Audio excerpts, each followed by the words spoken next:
Donc bonjour, je vous propose donc d'écouter la troisième partie du chapitre 12, mais je voulais revenir en attendant sur ce que vous m'avez donné comme réponse sur le QCM. Donc je vous rappelle que effectivement les activités humaines vont rejeter du CO2, alors c'est l'utilisation notamment des roches carbonées qu'on brûle, la déforestation, la cimenterie qui entraîne une augmentation du taux de CO2 dans l'atmosphère. Cela crée un effet de serre additionnel qui va entraîner donc une augmentation de la température. Vous deviez ensuite me rajouter que cette augmentation du taux de CO2 dans l'atmosphère était en fait compensée par les océans, puisqu'une partie de ce CO2 va se retrouver piégée par l'océan, qui est un puits, donc qui est un réservoir de carbone. Et de la même manière, la biosphère, grâce à la photosynthèse, peut donc faire diminuer le taux de CO2 de l'atmosphère. Donc ça atténue finalement les rejets de l'homme. Alors la troisième partie, c'est l'abondance relative des différentes foraminifères. Effectivement, les foraminifères sont des petits organismes unicellulaires, petits parce que vous voyez qu'ils mesurent 20 micromètres quand on les observe au microscope, ici microscope électronique à balayage, et ces foraminifères vivent dans l'eau, notamment dans les milieux marins. Et ils sont pourvus d'une coquille calcaire, et cette coquille calcaire peut être, enfin, est conservée à la mort de l'animal, et cette coquille calcaire qu'on appelle aussi un test va tomber au fond des océans. Il va s'accumuler peu à peu, et la quantité va être telle que c'est après compression que l'on va donner naissance à des roches sédimentaires au fond des océans. Donc les biologistes peuvent les prélever. Et pourquoi les utilisent-ils pour pouvoir remonter le climat passé? C'est parce que en fait, les foraminifères, grâce au principe de l'actualisme, on a découvert que certaines espèces étaient plus abondantes à certaines températures, donc étaient associées à un climat. Par exemple ici, euh, Gérina, pardon, bulboides, eh bien effectivement est une espèce qu'on trouve plutôt dans les climats associés, climats tempérés, donc au large de nos côtes. Alors, comment on les utilise? Ben, première façon de les utiliser, on a constaté que certains, par exemple, Neoglogoguadrina pachyderma, eh bien, la particularité, c'est qu'ils possédaient donc des loges, hein, comme la plupart des foraminifères, mais que l'enroulement des loges était varié en fonction de la température. Donc, dans les eaux froides, l'enroulement se fait vers la gauche, on parle de forme sénestre, tandis que lorsque l'enroulement se fait sur la droite, on dit que la forme est dextre. Or, si on utilise le principe de l'actualisme, eh bien on voit que on compte donc le nombre de foraminifères qui s'enroulent sur la droite, que l'on divise par la somme totale de tous les foraminifères que l'on trouve. Et quand ce rapport est inférieur à 0,5, on sait que que ces organismes vivaient plutôt dans un climat polaire. Et inversement, lorsque le rapport est compris entre 0,5 et 1, on sait que le climat était plutôt tempéré. Donc la forme même du foraminifère donne une indication sur le climat. Ensuite, on peut aussi, grâce au principe de l'actualisme, vous voyez, on a des êtres vivants qui vivent, donc là plusieurs espèces hein, de foraminifères, et on sait que certains préfèrent vivre dans des eaux froides. C'est le cas de celui-ci, la pachyderma, vous voyez, il vit dans des eaux qui sont comprises entre 0 et 8 degrés. Et puis vous avez au contraire des foraminifères qui préfèrent vivre dans des eaux qui sont plutôt chaudes. À partir de 18 degrés, vous voyez qu'on a beaucoup de rubères. Donc les scientifiques vont utiliser ces foraminifères pour remonter le temps et connaître donc le climat passé. Donc ici vous avez un document, on va essayer de comprendre. Donc ce document, vous voyez, c'est le nombre d'individus par gramme de sédiments. Donc dans un gramme, vous voyez ici, on peut aller jusqu'à 7000 individus. Et vous ferez bien attention, chaque fois qu'on a ce type de graphique sur le climat, c'est ça le piège, c'est que vous devez absolument comprendre dans quel sens on va le lire. Ici, 0, ça veut dire, puisqu'on est en temps, 0, ça veut dire aujourd'hui, donc on considère qu'on est aujourd'hui, et là, 35 milliers d'années, donc il y a 35 000 ans. Donc ça veut dire qu'ici, on va lire le graphique dans le sens de la droite vers la gauche. Et donc on va effectivement avoir une connaissance sur le climat depuis 35 000 ans. Alors, on a donc d'abord à présenter, je vous rappelle, un document, donc le graphique de l'abondance, donc on reprend ça, c'est donc le nombre d'individus en fonction du temps, sur donc 35 000 ans. On voit qu'à partir de 15 000 ans, vous voyez la limite, je la mets là. Je la mets là puisqu'à partir de 15 000 ans, on voit une augmentation de la quantité de Globigerina ruber. Et on sait que grâce au principe de l'actualisme, Globigerina ruber est un foraminifère qui se développe essentiellement dans des eaux qu'il préfère, donc préférence écologique d'eau plutôt chaude. Donc on en déduit, hein, on ne s'arrête pas là, ça c'était juste je vois, le je sais c'est grâce au document, et le donc, ben, je mets en relation les deux documents et je dis que le climat s'est donc réchauffé, puisque vous voyez qu'ici on a des formes qui sont plutôt pachyderma, donc des formes qui sont plutôt des foraminifères qui préfèrent des climats froids, et ensuite à partir de 15 000 ans, donc on va passer d'un climat plutôt froid à un climat plutôt chaud. Et comme par hasard, on voit bien que cela correspond donc au Pléistocène plutôt froid et à l'Holocène plutôt chaud, ce qu'on avait déjà préalablement démontré. Alors maintenant, je vais passer non plus directement aux êtres vivants, leurs préférences écologiques, mais à ce qu'on appelle les marqueurs isotopiques. Donc, les marqueurs isotopiques dans la glace, et je vais aussi étudier dans les foraminifères. Donc, je vais quand même étudier les êtres vivants. Donc, cette glace, je vais aller la prélever au Groenland et en Antarctique. Je sais qu'il y a de la glace. Alors, il faut savoir que dès qu'il y a de la glace, on parle d'ère glaciaire. Donc, actuellement, on est dans une ère glaciaire, mais la glace est contentée et localisée au niveau des pôles. Et on sait que la glace a pu descendre jusque dans le sud de la France, hein.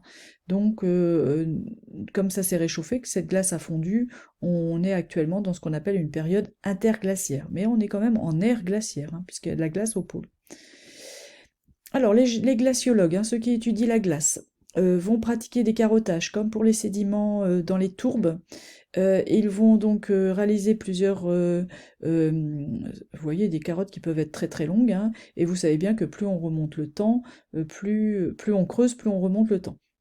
Et on va travailler sur l'analyse isotopique. Alors vous corrigerez, c'est pas des isotopes radioactifs là qu'on va utiliser. Nous, on sait qu'il y a des isotopes radioactifs qu'on peut utiliser en datation absolue. Vous allez barrer isotopes radioactifs si j'ai mis ça dans le cours, parce que c'est que des isotopes qui ne sont pas radioactifs, donc des isotopes stables qu'on utilise pour les glaces. Mais comme ça, ben, vous ferez bien la différence. Ceux qui ont fait enseignement scientifique, vous connaissez cette utilisation de la glace, parce que vous savez que dans la glace, il y a des petites bulles d'air qui se sont retrouvées emprisonnées, donc de l'air de l'époque où la glace s'est formée, qui permettent de connaître la teneur en CO2. Donc là, on va l'utiliser de manière différente. Donc bon, on commence par aller faire des carottages. Donc là, ici, c'est un carottage manuel, mais on peut faire un carottage avec une machine. Et ensuite, on va donc aller au laboratoire. Mais d'abord, où prélève-t-on ces carottes? Eh bien, ces carottes sont prélevées, regardez, en Antarctique et en Arctique. Alors, en Arctique, vous voyez ici, vous avez plusieurs camps Century, tout ça, summit, qui sont les endroits où on trouve les scientifiques, les stations où sont les scientifiques. Et en Antarctique, vous avez Vostok, Domsé, qui sont très connus, dont on trouve beaucoup de données. Bien sûr, ces carottes peuvent être également réalisées dans les glaces des glaciers sur les continents, sur les chaînes de montagnes, et vous voyez qu'il est temps de se presser, puisque voilà un glacier alpin en 1994, et voilà les photos en 2020. Donc ils sont en train de fondre, donc il faut vite faire ces prélèvements. Donc nous savons également que plus on va avoir une glace qui est profonde, plus on va réussir à prélever profondément, et bien plus elle sera âgée. Hein, c'est le principe de superposition oui, de superposition, la datation relative, eh bien existe aussi pour la glace.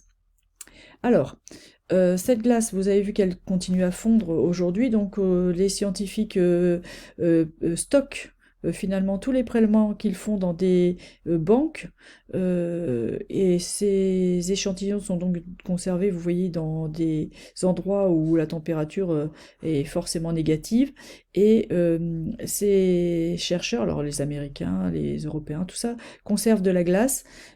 Quand ils l'utilisent, ils n'en utilisent que la moitié. Parce que effectivement, l'idée c'est de conserver aussi cette glace pour les générations futures si jamais on avait des nouvelles technologies qui nous permettraient d'apporter des nouvelles informations. Donc on a des banques comme ça. Alors, une fois qu'on arrive au laboratoire, je vous invite à voir cette vidéo qui est très intéressante puisque vous avez ici une glaciologue qui répond à des questions d'enfants, donc très simplement qui explique comment on peut donc travailler avec la glace, et notamment elle montre aux enfants comment fonctionne ce spectromètre de masse, puisqu'effectivement l'enfant demande comment on peut connaître la température au moment où la glace se forme. Donc je vais vous expliquer ça le plus simplement possible. Donc je vais vous parler d'isotopes, mais pas d'isotopes radioactifs dans le cas de la glace. Hein. Donc ces isotopes, vous savez qu'ils correspondent à des atomes, mais qui n'ont pas la même charge. Ici vous avez 8 protons pour 8 neutrons, donc O16, alors qu'il existe aussi un isotope O18, c'est-à-dire qui possède 8 protons et 10 neutrons. Et donc ces isotopes O16 et O18, c'est eux qu'on va utiliser. Alors il y en a un troisième pour l'oxygène, mais on ne l'utilise pas, donc le O17. Mais nous, on va travailler avec le O16 et le O18. Pourquoi? Parce que les scientifiques se sont rendus compte, je vous rappelle qu'un isotope a la même propriété, l'atome a la même propriété, mais il n'a pas forcément la même masse. Et la particularité de l'O16, c'est qu'il est plus léger que l'O18. Alors, qu'est-ce que ça nous permet de comprendre? Bon, je vais repartir de ce que vous savez déjà. Vous savez déjà que la glace se forme à partir de la neige. Donc, vous avez de l'eau qui s'évapore, qui forme des nuages qui se condensent, donc c'est de l'eau liquide. Ces nuages ensuite, une fois qu'ils se sont formés, vont progressivement se retrouver déplacés par les masses d'air, et ensuite il pleut. Donc là vous voyez l'eau, et ensuite ce nuage va progressivement donc se diriger vers des plus hautes latitudes. Et une fois qu'il arrive, alors latitude, hein, je dis bien latitude, donc c'est-à-dire qu'il va progressivement aller jusqu'au pôle, parce qu'il existe des cellules, des courants d'air en fait qui vont jusqu'au pôle. Et ensuite, une fois que la température est suffisamment basse, eh bien vous voyez qu'il peut pleuvoir, mais une fois qu'on arrive au pôle, eh bien il va beaucoup neiger, et cette neige sous forme de pression va se former en glace. Donc on comprend qu'il y a des petites bulles d'air qui peuvent être piégées, et on comprend que l'âge de la glace correspond à le moment où il a neigé en fait, hein, quasiment à quelques centaines de milliers d'années, de centaines d'années près. Alors comment se servir de ces connaissances? Je viens de vous expliquer qu'il y avait deux isotopes et qu'ils n'avaient pas la même masse. Donc cet isotope O16 est plus léger, et donc quand il va y avoir évaporation, on va en trouver davantage d'O16 que d'O18. Donc vous les voyez, hop, ils montent dans les nuages. Alors ça ne veut pas dire qu'il n'y a pas d'O18, hein, mais comme ils sont plus lourds, les O18, ils ont tendance à être moins prélevés. Donc quand il y a évaporation, il y a de l'O16 qui est H2O16, vous voyez, l'eau c'est H2O avec l'isotope 16 qui sont davantage extraits, et donc on se retrouve donc avec davantage aussi d'O16 qui sort de l'eau de mer. Et puis au fur et à mesure où il va se mettre à pleuvoir, plus il va pleuvoir en fait, plus le nuage va s'appauvrir en O18, hein, je répète, il y a quand même de l'O18 qui monte, parce qu'effectivement ce qui va tomber le plus, c'est ce qui est le plus lourd. Donc on va avoir ce qu'on appelle un fractionnement isotopique.